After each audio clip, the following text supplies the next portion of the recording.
Hello and welcome back to the Chinwag podcast.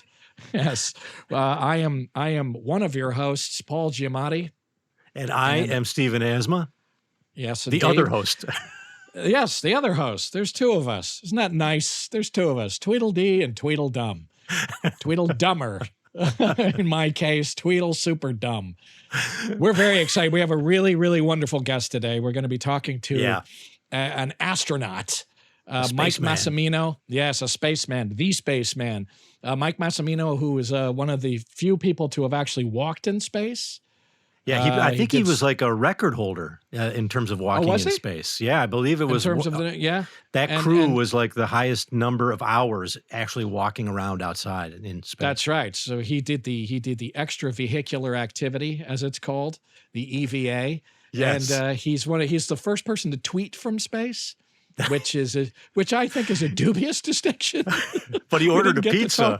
He ordered a pizza from space. That's right. He's a man who ordered a pizza from space. He's a really interesting, wonderful guy. We're going to be talking to him. But, on the subjects of sort of tweets and social media and stuff like that. Yes, which I know you're a big fan of. As always, please journey over to the Apple Pod. Am I saying that right? I suddenly had a brain fart. I think people know what you mean. People know what you mean, though. Suddenly everything just went, man, everything just went fucking sideways in my head there for a second. Wham. Holy cow. You know where to go. And give us some nice ratings, etc. Give us some love. Give us the 5 stars if you would. Yeah.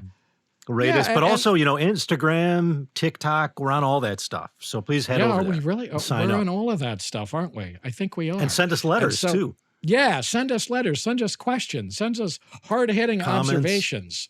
Yeah, tell us what we could do better. Tell us how we could be better. No, I'm just kidding.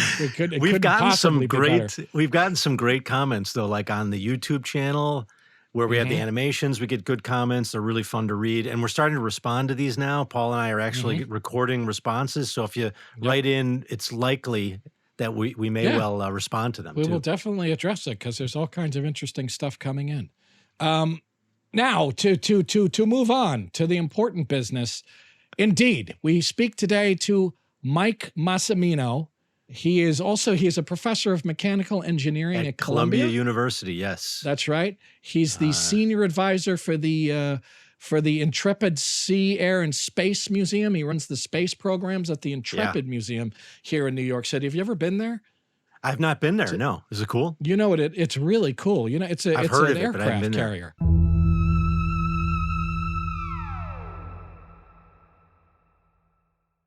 Mike is a very good writer, and he has written this book, Spaceman, An Astronaut's Unlikely Journey to Unlock the Secrets of the Universe. And he's got an upcoming title called Moonshot, a NASA astronaut's guide to achieving the impossible. Highly recommended. And he's a really amazing, awesome guy. But here he is on our Chinwag, former astronaut, Mike Massimino, Paisan. How are you? Yeah, I'm doing all right, Paul. How are you doing? I'm very good. I'm very good. It's nice to meet you. Very nice. Likewise. Thanks for doing this. Great. No, it's my pleasure. Yeah. It's great to be with you guys. Thank you very much. Really nice to meet you. Are you? I'm going to ask you this, and I'm totally serious. Are you the first Italian American to go into space, or are you? No. Or you weren't the first. No, there was not many. I don't think for a while. Well, and then I noticed when I started thinking about applying to be an astronaut, I had this little boy dream. I can remember Neil Armstrong on the moon, and that's what I wanted to do. But when I started to really think about it, like after college, I looked into the astronauts, and there was this one guy named Mario Runco. It gave me a glimmer of hope. So Mario Runco, his mother's, in the bios, they give you a lot of info. His mother's name was Philomena. His mom, I think his father's name was Mario. He grew up in the Bronx. He was a cop. Fantastic. For a while. Excellent. That's great. He was a New Jersey He was a State cop? Trooper for Really? a little while after college. Then he joined the Navy, and then one thing led to another, and he had a very good career in the Navy and became an astronaut. But when I saw a guy named Mario Runco from the Bronx became a NASA astronaut, it gave me hope. Absolutely. That's fantastic. No, I think of Mario Runco. I got to look him up. That's fantastic. He's quite a character. Are there a lot of? I'm going to get serious in a minute, but sure, I do want to ask you. No, about he's this. not. Yeah. No, I will. But are there? I know. Is there an Italian space program? There must be, right? Oh, there sure is. No, the Italians, they have their own. So the European Space Agency is a conglomerate of all the participating in the space program countries of Europe. And one of the big participants is Italy, and they have their own. There is the Italian Space Agency, and they have lots. I mean, relatively speaking, compared to the United States, they don't have many, but they certainly have. They always have a couple in the fold there. One of my astronaut classmates, Umberto Guidoni, an Italian astronaut, was in my astronaut class. Luca Parmitano was the first Sicilian. I would say he was. Oh. Because my family is from Sicily, so he's like, I don't know. Okay. So not even the first, but he's an honest to goodness Italian citizen, an Air Force officer in the military there, and he's from Sicily. Samantha Cristoforetti's another one who flew recently. So those two have been doing really, flown multiple times on the space station. Oh, yes. So, yes. I've seen, I think Italy has I've their seen own. her. Yeah, she's terrific. I've seen that. Yeah. What about, there's the Italian space program, but then, and it's all lumped together, presumably under the European banner. Is it like the Germans are really good at this? The Italians are really good at this. We're going to divide it up the work. The Italians are the Italians making the food? Are the Italians who's doing the cooking? Who's that doing kind the of thing. No, we try to stay away from those things because that can get us in trouble, can it? When we start doing those things. But no, they're all really good. The astronauts that come from the European countries are great, as the Japanese astronauts and all the folks we work with, all the government astronauts. They go through a similar selection process that we do in the States. And the hardest thing about being an astronaut is becoming an astronaut, getting picked by your government to do this. There's so many people that want to do it. But no, the Germans are really good though. They're really good with a checklist. I had one of my friends say they will follow the checklist. Get that guy on it. We had this one astronaut that happened to be a German astronaut who was really good with the checklist, would never make a mistake. Well, I'd be looking at the checklist and I'd be, all right, good enough, let's go. And he'd be like, no, we have a few more steps to go. So, I don't know if that was a cultural thing or what. That's great. That's very funny. Yeah, there are certainly certain things that, like the Italians wanted they can help us with an espresso maker. There is a lot of that, where you're from, all the jokes. You can't. Culture comes into it. Yeah, these are, sure, I'm sure. All the, and even when you're from New York, and what we have in New York and pizza. Like, how come we can't get pizza in space? I actually ordered a pizza from space for landing day. There was a place called Abatino's. Oh my God, that's great anymore. But they made like New York pizza down in. I think the guy was from Court Street in Brooklyn, and he opened up a place in Florida. And then I went out of business. I was there with my son a few years ago. The place isn't there anymore. But I ordered from the space shuttle to get the pizza. Fantastic! We needed. So that's fantastic. Your culture certainly comes to it. I think I know the Italian place on Court. I think I know the guy on Court Street. That pizza place. Yeah. Also, Michael's of Brooklyn. Are you familiar with Michael's of Brooklyn, the restaurant? We're giving plugs left and right here. But Michael's of Brooklyn is a restaurant and bakery. I flew biscotti from that bakery in space. I know them. I'm friends. I have heard of it. Yes, I've definitely heard of it. Was it possible? Was it? Marine Park. Is it possible to rig up an espresso maker in space? They have tried. It's the biggest issue is getting the water out at the right pressure. Espresso requires high pressure, and so my friend Don Pettit has been working on this for years. We're really getting down to the nitty gritty. I'm telling you, this is how the show works. This is the show, but yes, but it is interesting. The guy, the Sicilian cop who becomes an astronaut. This is fascinating to me because you talk about a guy. I can't remember his name right now in your book, which is an amazing book, by the way. Yeah. Oh, thank you. I'm not a big reader of memoirs and stuff like that, and it's so immediate feeling. You make it so accessible feeling, and thank you. The sense of really being there is extraordinary. It's really cool, and it's really palpable, and not like anything else I've ever read. Thank you. And your story is amazing. Your story is amazing. But I can't remember the fella's name, Drew something, I think, Drew who was an Feustel. who's an auto Yes. mechanic who became, Yeah. and Well, that's yeah. remarkable to me though, that because I think in everybody's mind, it's like, Mhm. well, you got to start out on a track, obviously. Yeah. From high school, you must be doing already but Mechanical clearly- engineering, you know. Yeah, that's what you assume Yeah. is, oh, all going to be engineers. That's the assumption. Yeah, Right. that's the way and there are people like that. I mean, we do have astronauts who said at age 3, I want to be an astronaut, and they checked all the boxes and they became a military test pilot and did all the things you might think traditionally to become an astronaut. I think a lot of us, though, for whatever reason, if you really thought about it, by the time I was like 8 years old, I was like, there's no way I'm going to become Neil Armstrong. I was afraid of heights. I still don't like heights, by the way. And I just didn't see myself growing up to be this fearless test pilot like my hero, Neil Armstrong. So I kind of cut it off, kind of crossed it off the list of possibilities. And it wasn't until I was in college that I went to see this movie called The Right Stuff, which was about is a Tom Wolfe's book, based on Tom Wolfe's book. And it got me thinking again. But in Drew's case, it's not that unusual. In Drew's case, he was, by his own admission, kind of a marginal student in high school, and went to community college and worked on cars. He still works on cars. He's amazing. Wow. He can rebuild a car. He can restore old vintage cars, and that's what he thought he was going to do. And along the way, he took a class on rocks and found out that he had a passion for geology, of all things, and ended up getting his bachelor's degree from Purdue in geology, and then went on to get a PhD in geology. So yeah, a lot of what you might consider non-traditional paths to getting there. I have a question about this too, because one of the things that you talk about is, I think if you see like Apollo 13 and you see a lot of astronaut films, and then in reading your book, you see how you really have to understand math and know electrical engineering. But then a lot of these guys you talk about have like even graduate degrees in things like literature and in the humanities. Yeah. And I was thinking like, maybe this helps when you have to kind of improvise. This is just my guess. Like, cause you have to, you memorize stuff and you become really competent, but then shit goes sideways and you have to really improvise. And I'm wondering if this variety of education helps you then be a good improviser. I think so. I think it's just it's being able to work as a team and understand you're not going to get it right the first time. And the variety of personalities and skills is what's important too. I flew in space with Drew, who was a geologist. I also flew in space with Megan MacArthur, who was an oceanographer. Rick Linehan is a veterinarian. He loved animals as a little kid and decided to become a veterinarian, but also wanted to go to space. And I think what's interesting about what you're saying in a different direction maybe is, you look at what I teach at Columbia now, and what I see happening in education is there's an appreciation in the technical fields for what happens in the natural world and what happens in art as well. And art is a big part of it.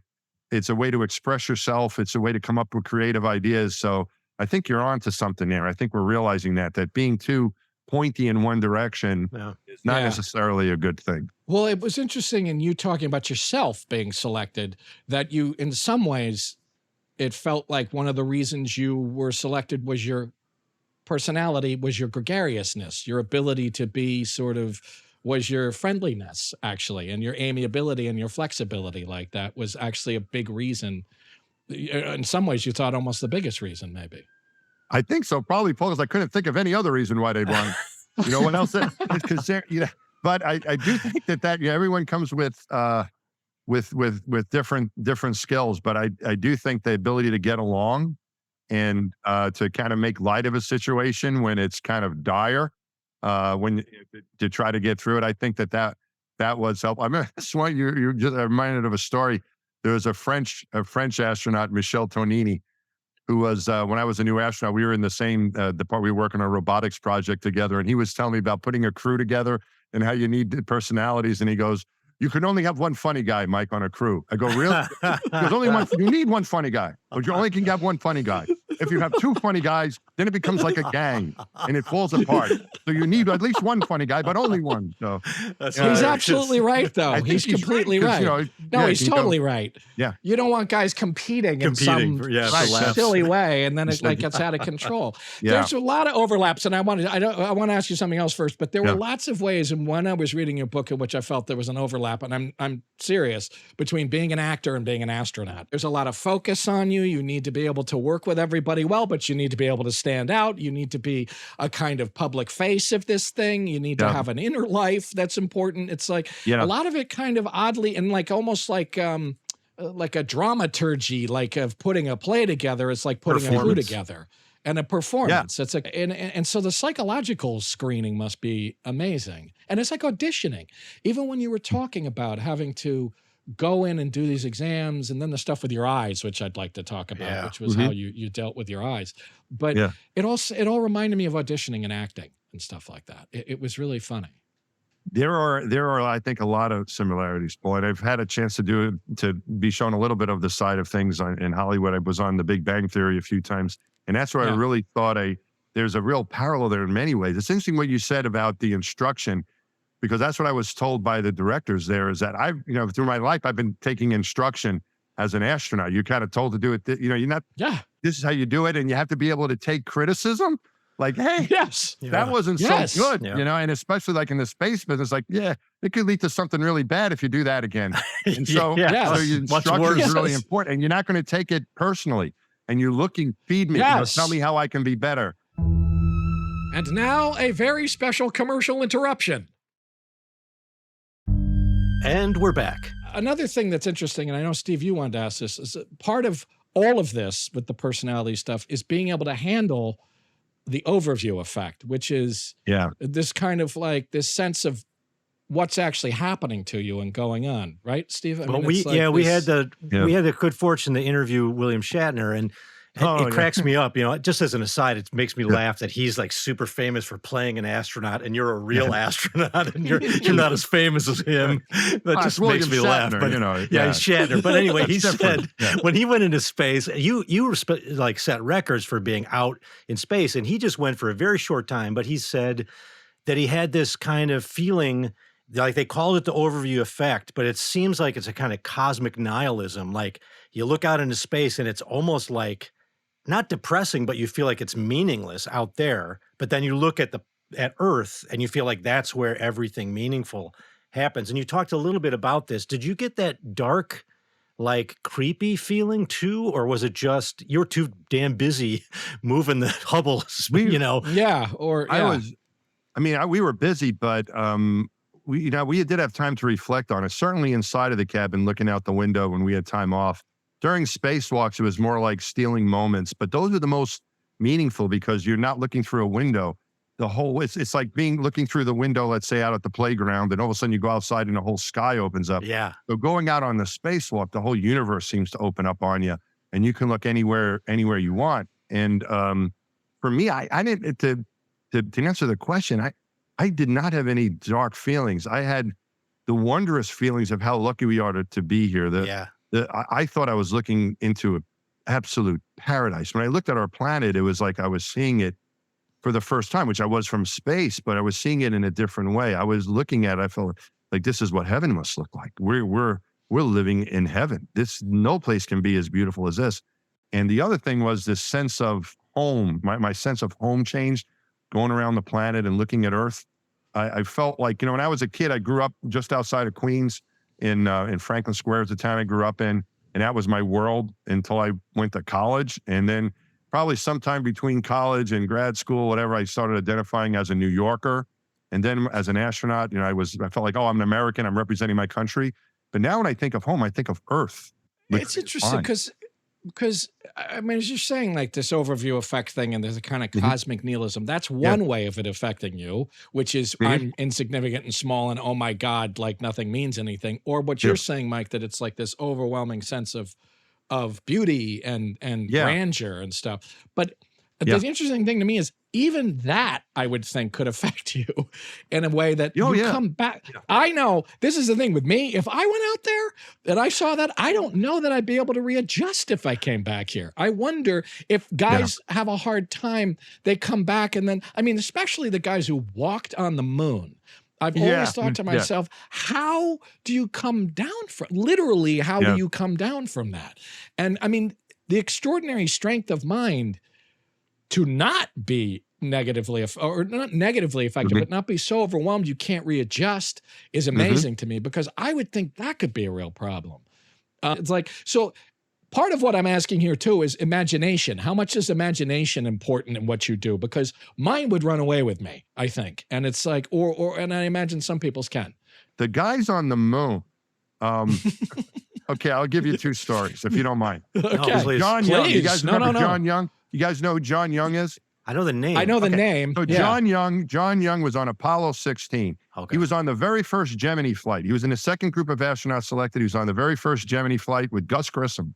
If that name rings a bell. Then he flew on another Gemini flight. He flew Apollo 10, went to the moon, orbited, did not land, walked on the moon on Apollo 16. So he's one of the 12 guys to walk on the moon. He's also the first commander of the space shuttle, and then flew another space shuttle mission. And when I arrived at NASA, he was in his late 60s, still an active astronaut, still flying in the T-38. And here's my boyhood hero. And he asked me to go flying with him one day. And we went out to California on a couple hops, and we're coming back. And I finally got up the nerve to ask him the question, John, what was it like on the moon? Right? What was it like on the moon? I'm his new astronaut, and I'm like this little kid listening. What is he going to say? And he says, like in this sort of drawl that he had, he says, well, Mike, I tell you, the best thing about getting on the moon is you can finally take a shit. Now, we're okay to say that on your podcast, right? Because Absolutely. No, right, please. so We I was encourage like, it. What? And what he went on to say was that, that you're in school. You don't know what it's like getting in space. You're floating around and you can't go, because your digestive is all messed up, and you finally get on the moon, and that 1/6 gravity is just enough so you can let loose. Okay. So that's one impression of it. The other one that I was going to tell, and for some reason I got distracted by my John Young story, was Alan Bean. And John Young has got a lot of very meaningful quotes. But Alan, you like that story? Yeah, that's I true. do. I do. There's a lot of. I have more questions. Yeah, more I have more questions. questions about that story, but Yeah, go ahead. tell the Yeah, Alan but- Bean story. When I have more Alan questions. came back, with a slightly different impression. What he said about being on the moon, looking around, he missed people, and he missed the Earth. And that when he got back to, he said, there's no weather on the moon. There's no erosion. There's no wind. There's no rain. There's nothing. So he says he came back, and I'm kind of like this too. I don't complain about the weather. There's no weather in space. And being around crowds, he missed people. Like the first thing he did, he said, after being on such a desolate place, was coming back to Earth, and he went to a shopping mall just to sit around and look at people. So I think what the experience does is that, at least for me, and I think for others, it doesn't necessarily make you want to go. I mean, I'd love to go back again. What it really does is it makes you appreciate planet Earth. I mean, even walking around the city, it's unbelievable what we've built and what we've done, and looking at people. So I think you can look at it different ways, but I think we go to space in a lot of ways to discover how good it is we have it here on Earth. Can I ask a quick follow-up to taking a shit on the moon, which Yeah, is well, you mentioned in the book. I didn't know what to say when he told me that. Well, you mentioned in the book No. that the drinking water on the space shuttle was in a large part a product of like the fuel cell. Correct. But you said on the International Space Station, Right. there is a fair amount of the water you're drinking, which is recycled urine. And that caught my eye. Yeah. And I was like, I didn't know you could do that. And if I do get, stranded, in a little boat in the ocean, is that an option for me? Or what's your take on this? Okay. Oh no! Listen. By the way, there's people who just drink their urine, Steve. Oh, I mean, there are people who just do that. Oh yeah, Not there under are people, emergency situation. We don't need to talk about that, but Okay. there are people who do it as a health thing. But anyway, please. Yeah, no, I don't know. That I can't comment on. I wouldn't do it. But on the space station, it's purified. So it's cleaned and it's purified over and over and over again. So that when you drink it, you're not drinking urine, you're drinking water. And it's not just the urine, it's also your sweat. Anything in the air. Amazing. Your sweat, your dirty underwear, that's going to dry out. All that moisture, gets taken up by the air conditioner and recycled. So my friend Don Pettit says today's coffee is tomorrow's coffee. So that's more or less what you do. But no, it's purified. Don't encourage your listeners to go out there and No. Thank you. We do not endorse. No, That, we don't yes, do we do that. not endorse the drinking of No, your own don't urine. do that. Get a But machine to it's- clean it. I don't know how you get one, but we. Well, it must be that kind of situations like camping in the most extreme It form is. where you get reduced to this really like basic human stuff like this. You know what I mean? That it's like you're in Yep. close quarters with these people. Are there guys who Mhm. snore and stuff? Are there guys who like talk in their sleep? Are there guys who are like, Yeah. I mean, is there stuff like that? There's all kinds of stuff going on. And you're right. The basic stuff is what you're worried about. The last refresher piece of training you get when you go to space is how to work the toilet. That's what you want before you leave for the Johnson Space Center. Your very last is a refresher on the toilet. And you're worried Really? about being regular. Let me get myself. You're worried about being regular. That's I all believe these it. are the things you're worried about. How am I going to Yeah. sleep? Do I, let me get my sleep pattern set. Let me get myself in. Yeah, totally. all that the stuff. But sleep thing must be crazy. The sleep thing must be real. I don't even know you Yep. talk about sleeping your first night up there. And I thought, Yeah. how the hell did you even sleep? You must have been so exhausted, I suppose. Well, sleep, but otherwise, how could you go to sleep? I don't know how you could. I don't typically take sleep medicine, but I did my first couple nights in space. One thing you do is you test everything in the Really? drug. You test all the antibiotics and everything else, vitamins, whatever they might have there for you in space. So that's what I took to help me go to sleep. And as far as like people snoring and other, I mean, so people, there's a bit of a controversy, like, do you snore? You don't snore? But snoring apparently can occur in space, because I was told you would snoring. hope that your astronaut wouldn't have sleep apnea. You would hope that would get screened out. But Yeah, I don't. Yeah, you try. Plus, if you have something like that, you keep it quiet when you're an astronaut. You don't want him coming. Oh no, now you can't fly in space. You stay away from the doctor. I hadn't gone like I was. Every medical, physical was a threat. That's the way we looked at it. So Hey, I want to ask you about that too, because you talk about this in the book, and I was as I was reading, I was thinking your story is like a story of the triumph of like human willpower. Because you ever see that movie Gattaca? Like, there's this film called Gattaca. It's a science fiction film. I think Ethan Hawke is in it. It's old, but it holds up pretty good. He wants to go to space, but he's not he doesn't fit this perfect genetic profile. Yeah. It's like the future. So he has to overcome. I felt like you had like problems with your eyes. You're really tall. And you said you're afraid of heights, and you were just like slowly, methodically overcame all of these like challenges. And that's kind of the impressive thing too, is it just teaches you like, don't go away when they tell you to go away. Keep coming. Yeah, so I had I started applying when I was in grad school, once I had the minimum qualifications, and I got rejected outright the first time, got a letter back saying no thanks. I waited a couple more. And every time NASA would announce I would try, I would say to submit an application. I got rejected outright the second time. The third time I got an interview, and that included going there for a week with other candidates and going through medical exams. And a selection board interview, there's social events.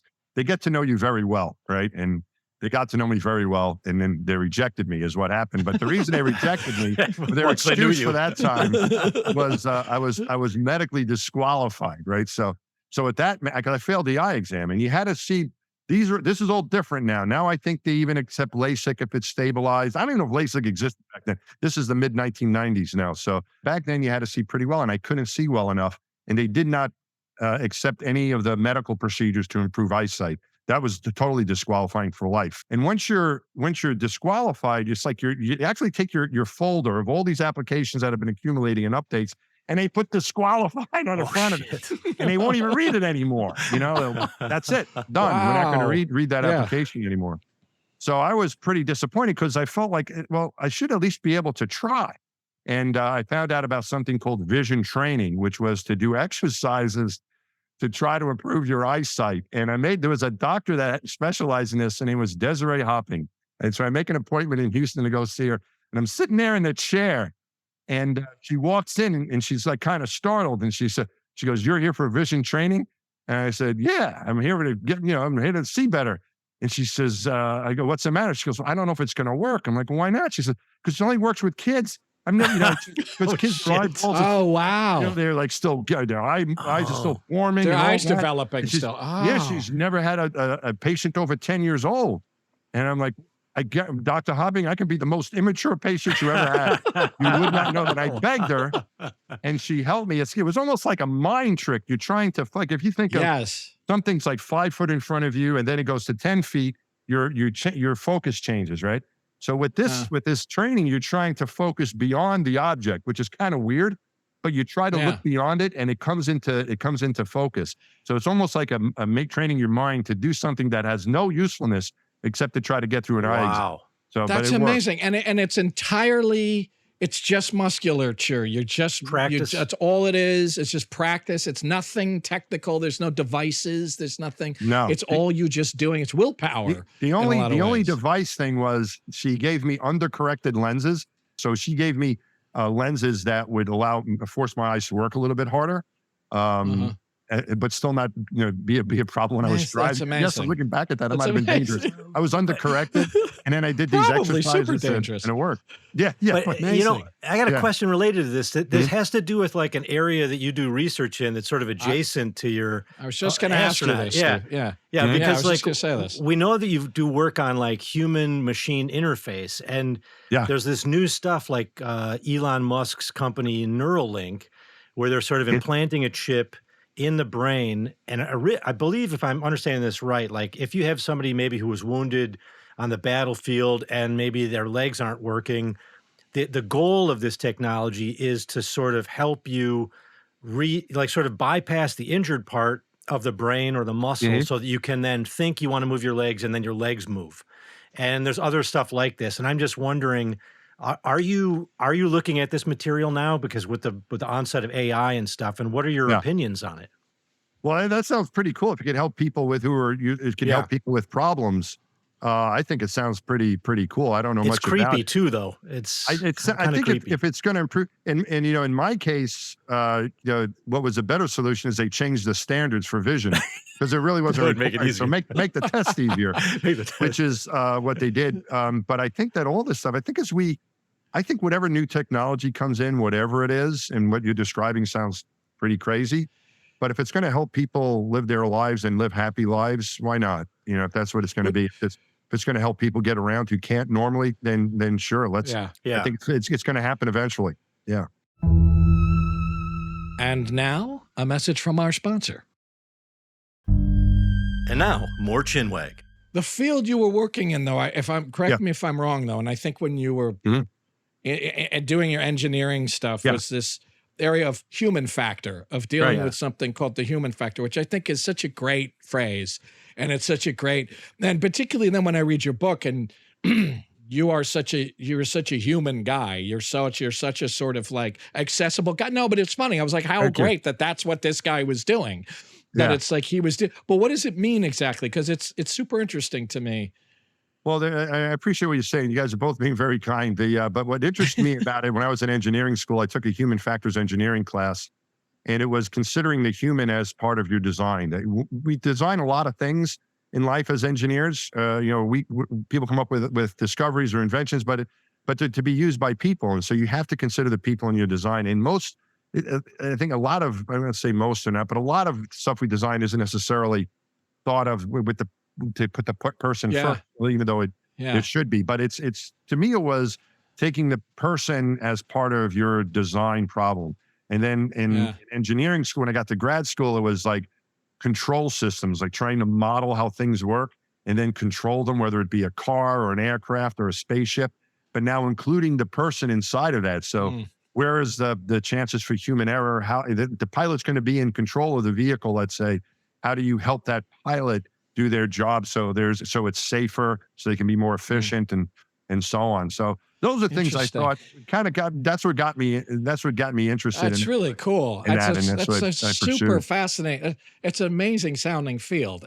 But did it ever shade into, or does it now shade into actually conjoining the things, the man and the machine? Like, is that kind of thing happening with space flight or anything like that? Or is that kind of thing coming up? I mean, will this kind of thing be what's happening, that you'll have the two things linked more or something? Well, I mean, it's science fiction-y, but it's...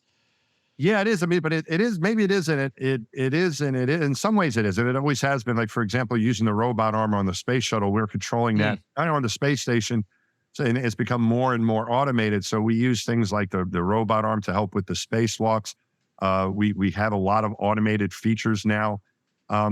So it's not, I don't know about the implant thing, maybe so much. We certainly have displays that you can wear, like wearable technology, virtual reality for sure, to help you train.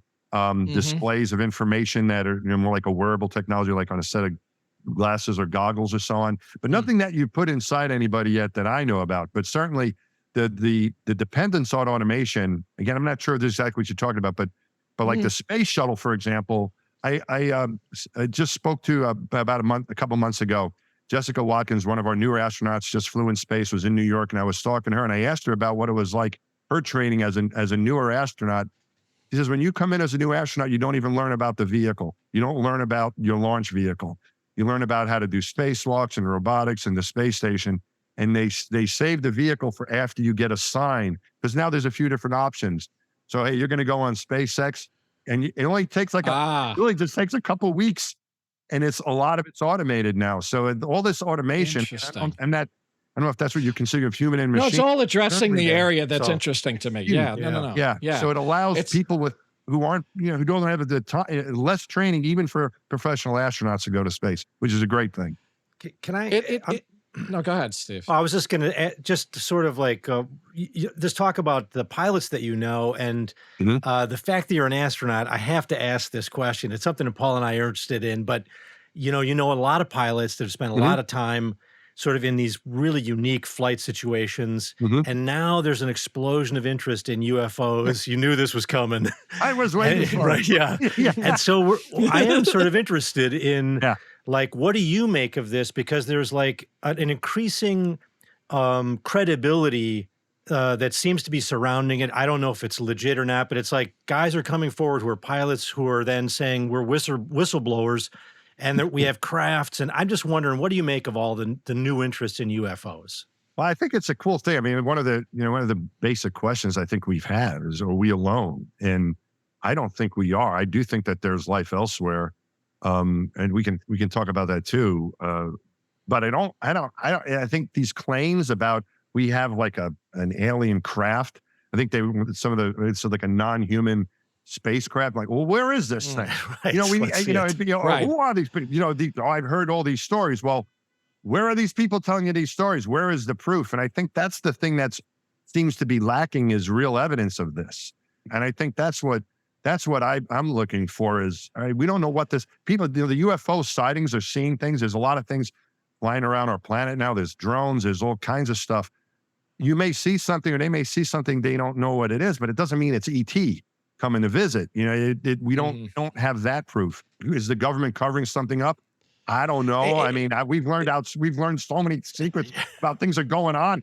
You would think that how could they keep that really quiet? So but I do think that what the missions that I had working on the Hubble Space Telescope, it showed us that there is billions of galaxies with billions of stars in each one of those, most of which have multiple planets orbiting them. To think that we're the only place where life exists, I think that's highly unlikely. And what I think is also exciting is that there was an article that came out recently about one of the moons of Saturn, and we are sending spacecraft to the moons of Jupiter. There may be signs, not necessarily of life, but at least the building blocks of life in our solar system. So I think as we're learning more, I think we're going to see signs of the possibilities of life much closer than where we thought it could be. I think we will make contact if there are other beings we can reach, but unfortunately, I don't think that's happened yet. But hopefully it'll happen. The claim of this ship that the guy saw that was, bigger inside than it was outside, and that it was giving off this crazy time warping thing. It's like, I mean, honestly, if they had that, where the hell are they? I mean, it sounds like it's going to like create punch a black hole in the planet. I mean, like, how is it? How are they keeping that from causing the entire space-time continuum to get? I mean, it just sounds too. The aliens outlandish. know what they're doing, Paul. Man, they have some force field but around it. Do we know what we're doing? Like, well, how would we know what to do with a thing like that? I mean, if that thing's landed and it's actually bending the space-time continuum, like, how the fuck do we know, like, how to protect the rest of us? Like, I mean, just it's too outlandish, that claim. But it doesn't add up. It doesn't add up. Well, do you Yeah, no, think do you think some of these crafts might be just foreign tech? Like maybe there's a Russian or a Chinese device that's what we're seeing, and it's just top secret. Is that You a mean the better? sightings? You mean Yeah, like some of these the like little sightings that they're Tic seeing Tac in the air? sightings, or yeah. even the Yeah. It could be classified aircraft. Could be our stuff. Or who knows what it is. yeah. There is a lot of stuff flying around our planet. I saw it when I was in space. I saw micrometeorites. I saw satellites. You see different weather phenomenon. I didn't see anything that I would say, oh, that's a flying craft that I don't know what that is. Do you know guys who did? You don't have to name names. You don't have to name names. I would tell you. No, I would tell you. No, I mean, none of the folks. One of my buddies. I mean, NASA is part of this study, and one of my good friends, Scott Kelly, is on that panel. They're investigating these UFOs, and I saw him a couple months ago and asked him, like, "What's going on?" The doorman in my building said, "Hey, what's your friend is working on UFOs? You normally find out about it." So I asked him, and he says, even like some of the accounts, when you start asking more questions about it, it doesn't really add up to much. So I think that I think if something came to visit our planet, we would know about it. I mean, why are they going? I mean, I would think they'd want to come to New York City and see a show. That in advance, they must have good travel information. If they're that smart, they're going to want to come and go to a ball game. They're not going to land out in the middle of nowhere and bother a bunch of kids. It's true. Make a crop circle somewhere. Yeah. And we need evidence. If you get these folks who get picked up by these things or whatever it is, and I don't mean make light of what they're seeing or whatever, but come back with some evidence. If the aliens let you go, ask them if there's a gift shop on the spaceship. Get something, or steal something. Grab something. Yeah. So we need some evidence. It's true. Yeah. No, it's true. But here's a question. Why haven't we been able to put a guy more easily on the moon in 50 years? We did this crazy slingshotting a tin can at the moon and it worked back then. And it's almost like it's harder now or something. And it's really interesting. Is it harder? Yeah. Is it actually kind of more challenging in a funny way? It's harder because the goal is to go there and stay. So to go there for a visit, it's just like going on a trip. You can go on a trip somewhere for a day or two and you pack a bag and you come home. But if you're going to relocate to an area and stay there and there's no water or food or shelter or anything like that, you're going to have to fend for yourself. That's a much more involved process. That's going to take a lot more to do, especially at a place like the moon. So that's part of it. It is tougher to go and stay, but it's also a government program primarily. And I think that now we have taxpayers' dollars and they're not going to, NASA, I think, has always been funded well. And everyone's always complaining they don't have enough money in general. People I could always use more cash. But I think we've always been supported well at NASA, not to do everything that they'd want to do.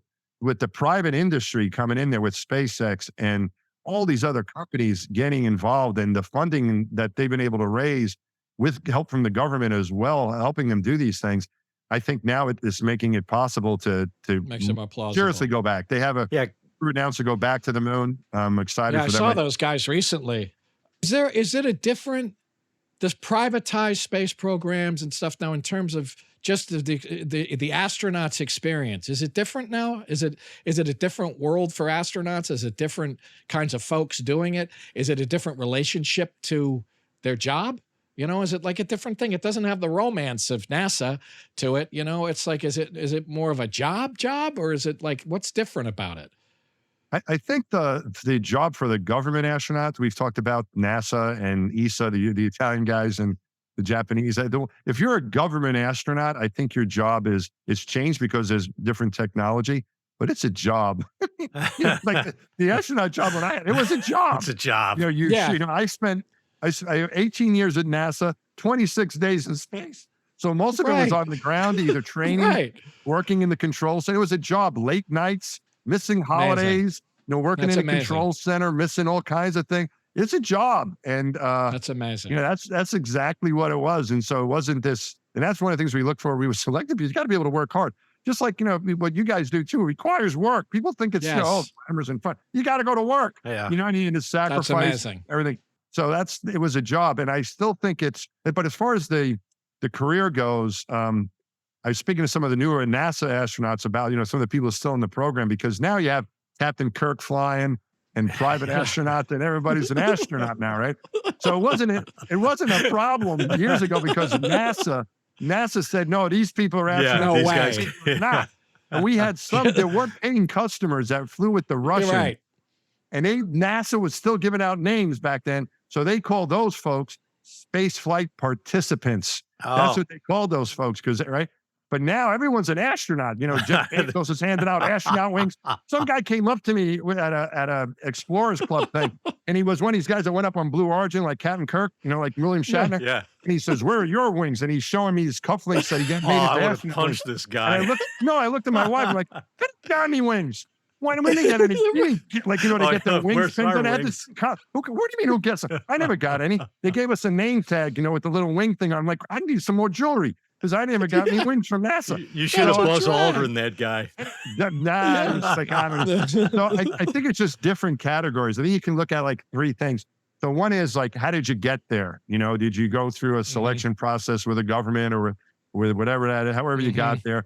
And what was your training like? And then what did you do in space? And so I think there's probably the way we're going to settle down is there'll be different categories. You'll have kind of government professional astronauts. Then you're going to have, I think, commercial astronauts too, which will have I don't know, they'll get hired by a company to go to space. They're already doing stuff like that. So I think it's going to be private astronauts, commercial astronauts, tourists, just like Right. we don't get on an airplane, but only a couple people are actually flying it. We're not all pilots, right? We're doing different things there. So I think there's going to maybe be different categories of it. But for those who want it as a career, who want to do it either, for the government or for now, the new thing is now I think you can do that as a profession, even for a company. Or if you want to do it as an experience, like Captain Kirk, I could call him Captain Kirk, William Shatner. Sorry. He's always going to be Captain Kirk. Sorry, I can't get that out of my head. No. Makes sense. So I think like that's going to be there. But there's also part of it that it opens up opportunities for more things to go up too. My students at Columbia have flown 2 experiments in space. One on a Blue Origin rocket and another one on the space station, went up on the SpaceX. Oh, cool. And then came back down. It was a biomedical experiment. These are my students at a college. That's amazing. You would never be able to do that even 5 years ago, but they were able to do that. That's amazing. Years ago.